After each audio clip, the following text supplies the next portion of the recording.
नमस्कार प्रेक्षकांनो, सर्वांशी मराठी या यूट्यूब चॅनलमध्ये तुमचं पुन्हा एकदा स्वागत आहे। तर भारतीय अंतराळ संशोधन संस्थेत सायंटिस्ट तसेच इंजिनियर पदांची भरतीची जाहिरात प्रसिद्ध झाली आहे। तर या भरतीबद्दल आपण सविस्तर माहिती जाणून घेणार आहोत।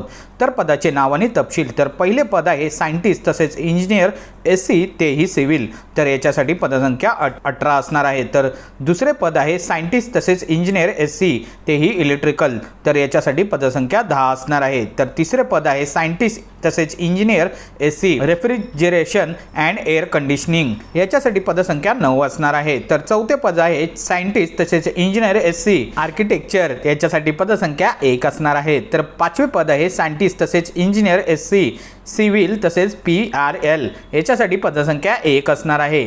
तर अशा टोटल 39 पदसंख्यांसाठी भरतीची जाहिरात प्रसिद्ध झाली आहे।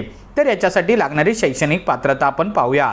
तर पद क्रमांक 1 साठी 65% गुणांसह BE तसेच BTech तेही सिव्हिल मधून लागणार आहे। तर पद क्रमांक 2 साठी 65% गुणांसह BE BTech तेही इलेक्ट्रिकल आणि इलेक्ट्रॉनिक्स मध्ये लागणार आहे। तर पद क्रमांक 3 साठी 65% गुणांसह BE BTech हे मेकॅनिकल मधून लागणार आहे। तर पद क्रमांक 4 साठी 65% गुणांसह आर्किटेक्चर पदवी लागणार आहे। तर पद क्रमांक 5 साठी 65% गुणांसह BE BTech तसेच तेही सिव्हिलमध्ये लागणार आहे। तर वयाची अट आता आपण पाहूया। तर 14 जुलै 2025 रोजीपर्यंत वय राहणार आहे, तेही 18 ते 28 वर्ष। तर SC ST यांना 5 वर्ष सूट, तर OBC यांना 3 वर्षाची सूट राहणार आहे। तर नोकरीचे ठिकाण हे संपूर्ण भारतभर राहणार आहे। आता आपण याच्यासाठी लागणारी फी पाहणार आहोत। तर 750 रुपये फी राहणार आहे। मात्र जनरल OBC यांना रिफंड हे 500 रुपये होणार आहे। तर SC ST PWD महिला एक्स सर्व्हिसमन यांना रिफंड हे 750 रुपये होणार आहे। तर महत्त्वाची तारीख आपण आता पाहूया। तर ऑनलाईन अर्ज करण्याची शेवटची तारीख ही 14 जुलै 2025 ही राहणार आहे। तर परीक्षा ही नंतर कळवण्यात येणार आहे। तर आता आपण अर्ज कसा करावा ते पाहणार आहोत। तर उमेदवाराने अनेक पदांसाठी अर्ज करू शकतात, परंतु अटीच्या अधीन राहून तथापि अनेक पदांसाठी अर्ज करणाऱ्या उमेदवारांनी सामान्य लेखी परीक्षा शुल्क भरावे लागेल। ऑनलाईन नोंदणीसाठी अर्ज हा 24/6/25 ते 14/7/25 या दरम्यान इस्रोच्या वेबसाईटवर होस्ट केला जाईल। अर्ज फक्त ऑनलाईन स्वीकारले जातील। नोंदणी केल्यानंतर अर्जदारांना ऑनलाईन नोंदणी क्रमांक प्रदान केला जाईल, जो भविष्यातील संदर्भांसाठी काळजीपूर्वक जतन केला पाहिजे।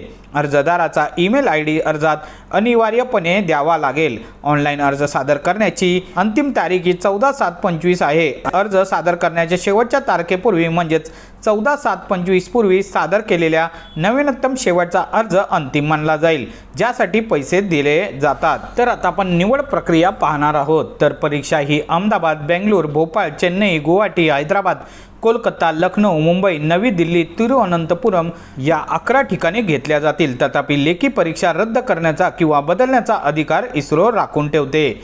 उमेदवारांना इतर कोणत्याही परीक्षा केंद्रावर पुन्हा नियुक्ती करा किंवा लेखी परीक्षेसाठी कॉल लेटर फक्त उमेदवारांना नोंदणीकृत ईमेल ID वरच पाठवले जातील। लेखी परीक्षेसाठी प्रश्नपत्रिकेचे स्वरूप व नमुना। तर एकल वस्तुस्थिती प्रकारचा पेपर, ज्यामध्ये 2 भाग असतात, म्हणजेच भाग अ व भाग ब, ज्याचा कालावधी हा 120 मिनिटं असतो। भाग अ क्षेत्रशिस्त विशिष्ट भागांमध्ये प्रत्येकी 1 गुणांचे 80 बहुपर्यायी प्रश्न व MCQ असतात। त्यामध्ये +1 आणि -1 3 गुणांक नमुना असतो। तर भाग ब मध्ये अभियोग्यता व सक्षम चाचण्या, यामध्ये जास्तीत जास्त 15 बहुपर्यायी प्रश्न म्हणजेच MCQ असतात, जे एकूण 20 गुणांपर्यंत असतात। प्रश्न हे संख्यात्मक तर्क, तार्किक तर्क, आकृतीबद्ध तर्क, अमूर्त तर्क आणि नियमात्मक तर्क यांवर आधारित असतात। आता आपण इतर अटी, निर्देश व सूचना पाहणार आहोत। त्यामध्ये पहिले आहे की फक्त भारतीय नागरिकांनाच अर्ज करावा लागेल। दुसरे आहे नियुक्त व्यक्तींना भारतीय अंतराळ संशोधन संघटना अंतराळ विभागाच्या कोणत्याही केंद्र युनिटमध्ये नियुक्ती केले जाऊ शकते। तिसरे आहे गरजेनुसार त्यांना कोणत्याही वेळी अशा कोणत्याही केंद्र युनिटमध्ये हस्तांतरित केले जाऊ शकते। चौथे आहे की दर्शवलेल्या रिक्त पदांची संख्या तात्पुरती आहे। आवश्यकतेनुसार रिक्त पदांची संख्या वाढवण्याचा किंवा कमी करण्याचा अधिकार इस्रो राखून ठेवते। पाचवे, ही पदे तात्पुरती आहेत, परंतु ती पुढेही राहण्याची शक्यता आहे। 6वे इस्रो केंद्र युनिटच्या तपशिलांसाठी कृपया www.isro.gov.in/isro.centrals.html ला भेट द्या। 7वे आहे मुलाखतीला उपस्थित राहणाऱ्या उमेदवारांना ऑनलाईन अर्जात दर्शवलेल्या शहरांपासून मुलाखतीच्या ठिकाणी जाण्यासाठी सर्वात कमी मार्गाने दुसऱ्या श्रेणीचे रेल्वे भाड्याची परतफेड केली जाईल। 8वे आहे मुलाखतीच्या वेळी उमेदवारांना ऑनलाईन सादर केलेल्या अर्जामध्ये दिलेली तपशिलांच्या पुराव्यासाठी सर्व मूळ कागदपत्र सादर करावे लागतील। 9वे आहे जर ऑनलाईन दिलेली कोणतीही माहिती खोटी असल्यास आढळून आले तर उमेदवाराला मुलाखतीसाठी परवानगी दिली जाणार नाही आणि त्याला टीए दिले जाणार नाही। 10वे आहे की लेखी परीक्षेला उपस्थित राहण्यासाठी कोणताही टीए दिला जाणार नाही। 11वे आहे सुरक्षित इस्रोने हवे असल्यास सर्व किंवा कोणतीही पदे न भरण्याचा अधिकार राखून ठेवलेला आहे। 12वे आहे कोणत्याही स्पष्टीकरणाच्या बाबतीत उमेदवार जाहिरातीविरुद्ध इस्रोच्या वेबसाईट अपलोड केलेल्या FAQचा संदर्भ घेऊ शकतात आणि जर शंका अजूनही कायम राहिली तर rmt-icrb@isro.gov.in वर ईमेल पाठवा।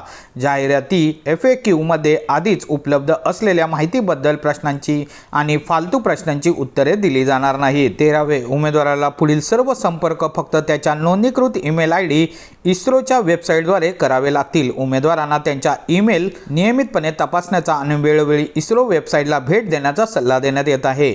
वर सांगितल्याप्रमाणे पाठवलेली किंवा प्रदान केलेली कोणतीही सूचना न मिळाल्यास इस्रो जबाबदार राहणार नाही आणि या प्रकरणामधील कोणतेही निवेदन विचारात घेतले जाणार नाही। तर प्रेक्षकांनो, तुम्हाला दिलेल्या या माहितीच्या आधारे अर्ज नक्की करा आणि काही क्वेरीज असतील तर आम्हाला कमेंट बॉक्समध्ये नक्की कळवा आणि हा व्हिडिओ आवडला असल्यास आपल्या YouTube चॅनलला लाईक, शेअर आणि सबस्क्राईब करायला मात्र विसरू नका।